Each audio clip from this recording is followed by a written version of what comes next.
سلام تعنا هبلي زي خبركم من فتوات تخطتلتي مدف سابوان تاي مسلمون كم تلمود نساعة الزحرنا لكم حصرتن اوانان زبلنا مزينات حزنا لكم مصينا لنا نسانا يمكتالكم نعدم فلما عندنا توتمنا بكم كنبل መንግስት ትግራይ ዝጀመሮ ናይ መኸተ መንቀስቃስ ምስ ሰላማት ተኣሳሲሩ ክሰርሕ ምዃኑ ተገሊጹሉ ብፍላይ ድማ ኦሉሴጉን ኦባሳንጆ ናብ ትግራይ ምስ መምጽኦም ተታሒዙ ዝተዘርግሐ ካብ ብሄራዊ ክልላዊ መንግስቲ ትግራይ ዝወጽእ ሓድሽ መግለጽ ኣሎ ብሰፊሑ ክነካፍለኩም ኢና ብኻሊ ገጽ መኸተና ንምዕዋት ካብዚ ብተወሳኺ ህልውና ህዝቢ ትግራይ ንምርግጋጽ ዝወጽእ ሓድሽ ኣዋጅ ኣመልኪቱ ምክትል ፕሬዚደንት መንግስቲ ትግራይ ዝኾነ ኣይተ ኣማኑኤል ኣሰፋ መብርሂ ይብሎ ኣብዚ ጉዳይ ዝርዝር ሓበሬታ ክህልወና እዩ ካብ ማእከላይ ምብራቅ ድማ ሓድሽ ሰበር ዜና ተሰሚዑ ኢራን ኣብ ኣሜሪካን ኣብ ሜክሲኮን ካናዳን ይዳለብ ዘሎ ጽዋዕ 2026 መጥቃዕቲ ክትፍጽም እትኽእለሉ ሓድሽ መጠንቀቕታ ዘርጊሓላ ጽዋዕ ዓለም ኣብ ከቢድ ወጥረት ሒሉ ይርከብ ነዚ ሓድሽ ብወገን ኢራን ዝወጽእ ሓድሽ መጠንቀቕታ ኣመልኪቱ ድማ መንግስቲ ኣሜሪካ ተወሳኽቲ ሓበሬታ ክህበን ዝኽእል ኣካል እስከ $10 ሚልዮን ሽልማት ክህብ የይሉሎ ብጣዕሚ ኣዘራራቢ ጉዳይ ኮይኑ ብሰፊሑ ክንምልከቶ ኢና ኣብ ቢዝነስ ዜናታትና ስርዓት ብልጽግና ኣብ ዋጋ ተርጋ ዘርኢ ሓድሽ ወሰኸ ንህዝቢ እቲ ሃገር ይቁጥዕሎ ቁጠባ እቲ ሃገር እውን ኣዘራራብነቱ ቀፂሉ ይርከብ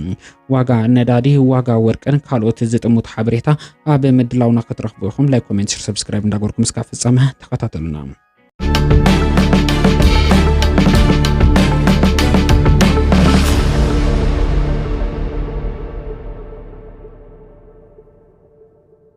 صباح سنة 6/2018 عام تمرت بعقوزات راجز بمكنيات سرحة تسجنا نختم مع مقالة حويسو عب زتوصلوا كفالات تجري جلجالوت حيل مبرحة تقارص وكم زعل جلجالوت حيل إلكتريكي توبيا فليتو أتم مقراص جلجالوت عب مبزحة كفالات كتم عدي سبا نختم مع مقالة حويسو دما عب زتوصلوا كفالات تجري كم زجات متحبير لهم بمسارة زي عب كتم مع مقالة كبابتات أبرها كاستل قبل 10 شمونته دياسبورا بيت مرتي ماجيك دبر دامو حاويسم حاولتي سمعتات بيرو دمص ويانا هوتيل بلانيت جبروك كبابي اندا مريم غوغسام هوسبيتال مقاله قبل 14 قبل 15 قبل 16 17 كبابي عين عالم ካብ ንግሆ 2 ሰዓት እስከ 12 ተቋሪጹ ከም ዝውዕል ግልጋሎት ሓይል ኤሌክትሪክ ኢትዮጵያ ኣፍሊጡሎም ኣብ ከባብታት ሽራንዳ ስላሴ ክሳድ ገባ እንዳባቁና ዛና ማይሃንሰ ደደቢት ሚሌ ሸራሮ ኣድ ሃገረ ኣድ ነብሪኢድ ኣድ ዳዕሮም ማይ ጸብሪ ኣድ ዓርቃይ ኣድ ገብሩ ድማ ካብ ንግሆ 2 ሰዓት እስከ 12:45 ግልጋሎት ሓይል ኤሌክትሪክ ኢትዮጵያ ከም ዝቋርጽ ንምፍላጥ ተኻይሎም ስለዝኾነ ድማ ሕብረተሰብ ነዚ ተረዲዩ ጉቡ ምድላው ገይሩ ክሓድር ጽገና ተዛዚሙ ግልጋሎት ክሳዕ ዝጅመር ድማ ብትዕግስቲ ክጽበ ጻውዒት ቀሪቡሎም ንኣመራርሓን ሰሞያን ኣካላት ፍትሕን ካልኦት ዝምልከቶም ኣካላትን ህልውናን ድሕነትን ህዝቢ ትግራይ ንምውሓዝ ንዝወፅእ ኣዋጅ መሰረት ዝገበረ መድረኽ ምርዳን ምዕባይ ግንዛበን ይሳለጠሎም ኣብቲ መድረኽ ተረኺቦም ኣብቲ መድረኽ ተረኺቦም መክፈቲ መደረ ዘስምዑ ምክትል ፕሬዝደንትን ሓላፊ ቢሮ ፍትሕን ብሄራዊ ክልላዊ መንግስቲ ትግራይ ዝኾኑ ኣይተ ኣማኑኤል ኣሰፋ ህልውናን ድሕነትን ህዝቢ ትግራይ ንምውሓዝ ዝወፅእ ኣዋጅ ንዘጋጥመና ዘይንቡር ኩነታት ዝምጥን ምላሽ ንምሃብ ዝኽእል ሕጊ ክብል ጠቒሶም ኣለዉ ህዝቢ ትግራይ ከም ህዝቢ ሰብኣውን ዲሞክራሲያውን መሰላቱ ተታሒሱ ሉዓላውነቱን መሰል ዓርሰ ውሳኑ ተመንጢሉ ዝተፈጸመ ጆኖሳይድ ፍትሕ ስኢኑ ካብ መረበቱ ተሰዲዱን ተፈናቂሉን ማሕበረ ኢኮኖሚያዊ ዓቕምታቱ ዓንዩ ከም ኩርዳውያን መረበት ኣልቦ ንምግባር ውዲት ተፋሒሱሉ ኣብ ክባን ዕጽዋን ወዲቖም ንኸሃልቕ ተፈሪድዎ መንግስቲ ኢትዮጵያ ኩሉ ዓይነት ዓቕምታት ተጠቒሙ ከም ህዝቢ ከጥፈና ለይትን ቀትርን እናሰርሐ ኣብ ዘለሉ ዘይንቡር ኩነታት ንዕኡ ንዝምጥን ሕጊ ብምውጻእ ብሄራዊ ትካላትናን መኸተናን ንምውዳብ ንተላእኽቲ ጸላእቲ ኣደብ ከትሕዙ نوديتنا اتفاقاتن زتزرجح مربب صلااتي زمتن قبر مرسي كنحب حقن سرعتن كنخبر كنقبر قبو سلا زخونا اتعواج موصوح ازيو اقداسي دحر مبال حد نقاقتات اتعواج اب نبور كونتات هون كازي خونس بمنصر اب تحتي چبوت الزن صلال واحد قاهلو نازلو حزبنا نمدحان اب زقبر قارسي خون كايو كرأن كترقوا من زلو وكبلو لقيسهم اللهم نابنت اب زتوسنو نهلونا دحنتن حزب بتقرأي زي تملكتو دنقاقتات زملكتن تزوص أواج كاب 24 تقمتي 2013 عام تمرت بعقوزات راقز جميرو كم زفتصم تدنقي كلهم زمالت نزحللفو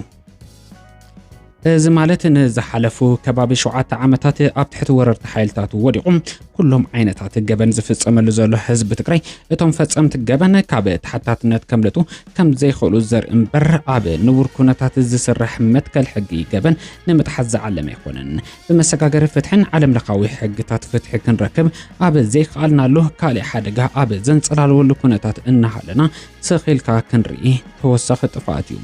ኣብቲ መድረኽ ኣመራርሓ ሰብ ሞያን ፍትሕን ጸጥታን ክልልን ዝተፈላለዩ ዞባታትን ወረዳታትን ዝሳተፍሉ ዘለዎም ኮይኑ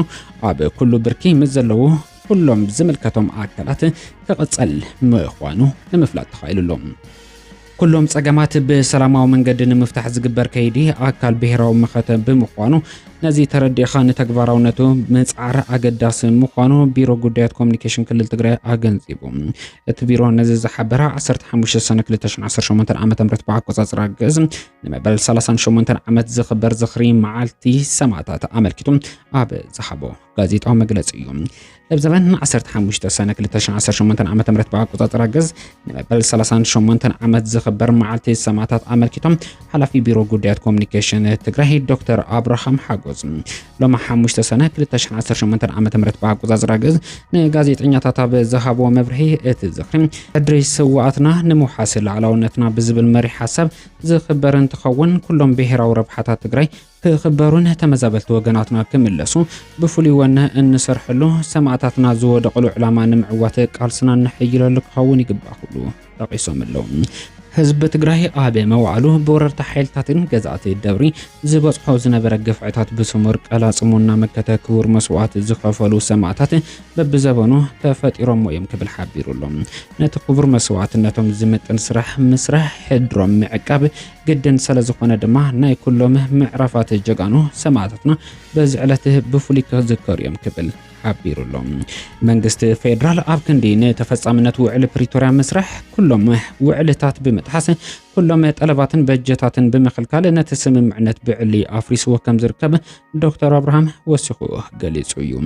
ተወንዚፉ ጸንሐ ቤት ምክሪ መንግስቲ ትግራይ ናብ ስርሑ ተመሊሱ ዘይተኸንበተ ብሄራዊ መኸተ ክቕጽል ግዛኣታዊ ሓድነት ትግራይን ተመዛበልትን ክምለሱ ብሰላማዊ መንገዲ ንክፍታሕ ኣካል ምኽባር ሕድሪ ሰማዕታት ገይሩ እናሰርሐ ከም ዝርከብ ኣረድዮም እዮም። መንግስቲ ትግራይ ውዕሊ ፕሪቶሪያ ብመንግስቲ ፌደራል ብዕሊ ይፈርስ ከም ዘሎ ንማሕበረሰብ ዓለም ብተደጋጋሚ እናፍለጠ እኳ እንተጸንሐ ጸማም እዝኒ ተዋሂቦ መጽንሑ ዝሓበሩ ዶክተር አብርሃም 4 ሰነ 2018 ዓ.ም ብኣቆጻጽራ ግእዝ ብተወካሊ ሕብረት ኣፍሪካ ኣብ ቀርኒ ኣፍሪካ ኣደራዳሪ ውዕሊ ፕሪቶሪያን ዝኾነ ነበር ፕሬዝዳንት ናይጄሪያ ዝኾነ ኦሉሴጉን ኦባሳንጆ ዝተመርሐ ፍሉይ ልኡኽ ናይ ተኸይዲ ሰላም ንምቕጻል ዝተጀመረ ጅማሩ ከም ዝናኣደ ገሊጾም ኣለዉ። ናብ ኩናት ዘምርሑ ተግባራት መንግስቲ ኢትዮጵያ ደው ክብልን ብወገን ትግራይ ምንም ዓይነት ናይ ኩናት ድሌት ምድላውን ከም ዘየለ ኩሎም ጸገማት በትውዕል መሰረት ብሰላማዊ መንገዲ ክፍትሑ ባህግን ድሌትን መንግስትን ህዝብን ትግራይ ምዃኑ ርድኢትን ክወስዱ ከም ዝተገበረ ሓቢሮም ኣለዉ። ኩሎም ጸገማት ብሰላማዊ መንገዲ ንምፍታሕ ዝግበር ከይዲ ኣካል ብሄራዊ መኸተ ምዃኑ ብምርዳእ ንተግባራውነቱ ጻዕርና ክንሐይል ይግባእ ክብሉ ድማ ዶክተር አብርሃም መልእኽቶም ኣመሓላሊፎም እዮም።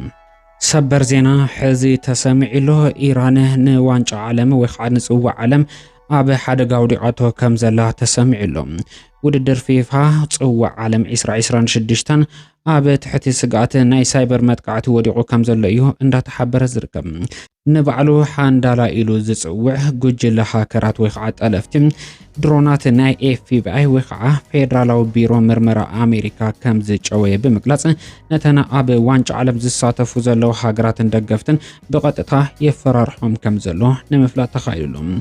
በዚ ምክንያት እዚ ሚኒስትሪ ወፃኢ ጉዳያት ኣሜሪካ ነቶም ኣባላት እቲ ጉጅለ ንምልላይ ዝሕግዝ ሓበሬታ ንዘቕረብ ሰብ ክሳዕ $10 ሚልዮን ዝበፅሕ ሽልማት ከም ዘዳለወ ንምፍላጥ ተኻኢሉሎም።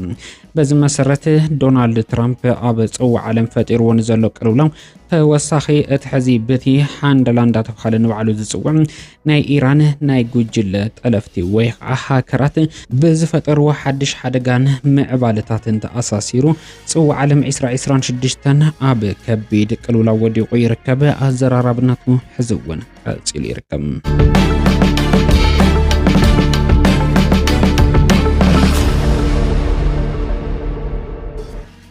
መንግስቲ ኢትዮጵያ ብፍላይ ድማ ቀዳማይ ሚኒስትር ዶክተር አብይ አሕመድ መንበረ ስልጣን ኢትዮጵያ ካብ ዝቆጻጸረላ ዕለት ጀሚሩ ቁጠባ እቲ ሃገር ኣዝዩ ናብ ዝኸፈ ደረጃ እንዳሽቆልቆለ ይርከብ። ብፍላይ ድማ ሕዚ ስርዓት ብልጽግና ተሽከርከርቲ ታርጋ ክቕይር ኢሉ ዘውፅኦ ናይ ታርጋ ዋጋ ኣዝዩ ንብዙሕ ዘሰንበደን ዘሻቐለን ቁጠባ እቲ ሃገር ናብ ዝኸፈ ደረጃ የውድቓ ከም ዘሎ ዘመላኽቲ እንዳተባሃለሉ ይርከብ። ስርዓት ብልጽግና መንበረ ስልጣን ኢትዮጵያ ቅድሚ ምቁጽጻሩ ነዳዲ ንሓደ ሌትሮ ብ23 ብር እንዳተሸጠ ዝነበረ እንትኸውን ኣብዚ ሕዚ ሰዓት ናብ 180 ደይቡ ይርከብ።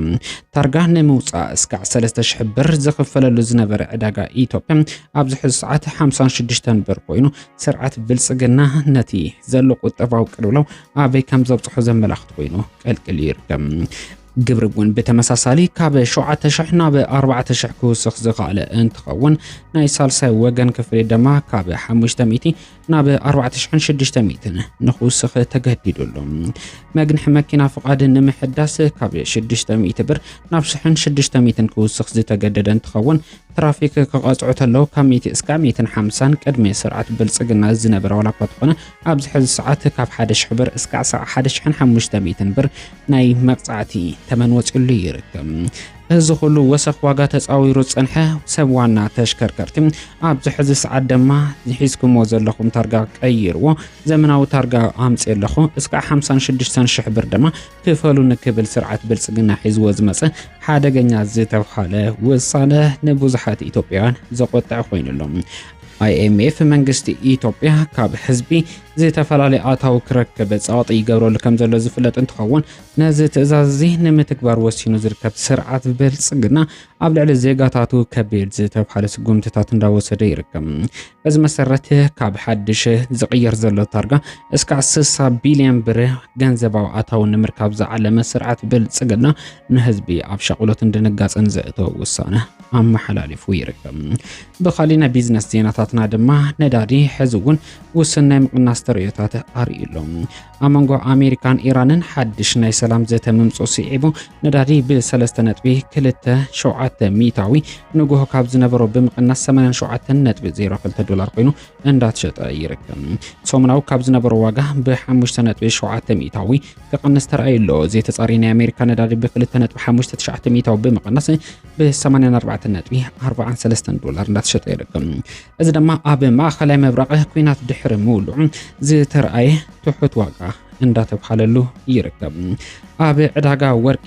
እውን ብተመሳሳሊ ውስን ወሰኽ ኣብ ዝረኣየሉ ዕዳጋ ብ0.05 ሚታዊ ወሰኽ እንተርኢ ብ4214.82 ዶላር እንዳተሸጠ ከም ዝርከብ ንምፍላጥ ተራእዩ። ኣብ ዕዳጋ ክሪፕቶ እውን ውስን ምንቅቃሕ እንዳተረኣየ ይርከብ። ከም ቢትኮይን ዝበሉ ኮይናት ድማ 200 ወሰኽ ብምርኣይ 63918 ዶላር እንዳተሸጡ ይርከቡ። ኢቴሪየም እውን ወሰኽ ካብ ምርኣይ ኣይተቆጠበን። ብ1.67 ወሰኽ ብምርኣይ 1673 ዶላር እንዳተሸጠ ይርከብ። ኣብ ተመን ሸርፍ ወፃኢ ኢትዮጵያ ርኡይ ለውጢ ተረኣየን 1 ዶላር ብ159.6 ብር ተዓዲጉ ብ163.2 ብር እንዳተሸጠ ይርከብ።